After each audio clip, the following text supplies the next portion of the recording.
मनुष्य आत्मा 84 लाख योनि में नहीं भटकती है। मनुष्य आत्मा ज़्यादा से ज़्यादा 84 जन्म लेती है।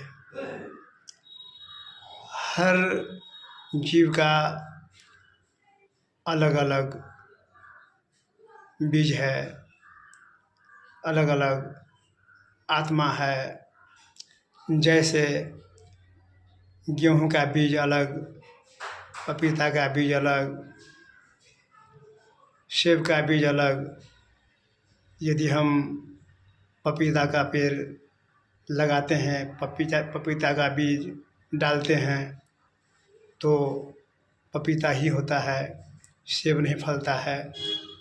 ठीक उसी प्रकार हम मनुष्य आत्मा का बीज अलग है, पशु पक्षी योनि अलग है। इस तरह से हम कह सकते हैं कि अलग अलग जीव का अलग अलग आत्मा है, उनके अपने अलग अलग संस्कार है।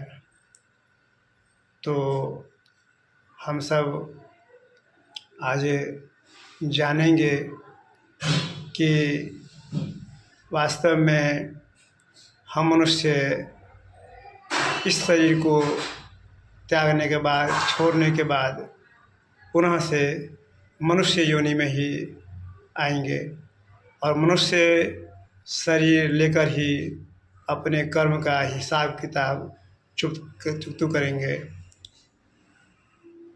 लोग कहते हैं कि मनुष्य एक शरीर छोड़ने के बाद कुत्ता, बिल्ली, सांप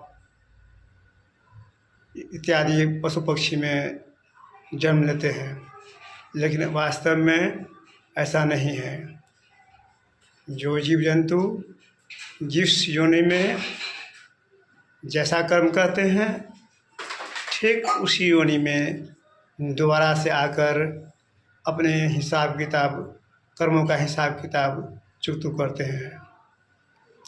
जैसे हम एक ही घर में 4 बच्चे हैं तो चारों का संस्कार अलग अलग देखा जाता है, क्योंकि हर एक आत्मा के अपने अलग अलग संस्कार है कर्म के हिसाब से। तो जैसा भी कर्म करते हैं हम, उस हिसाब से उस रिकॉर्डिंग पार्ट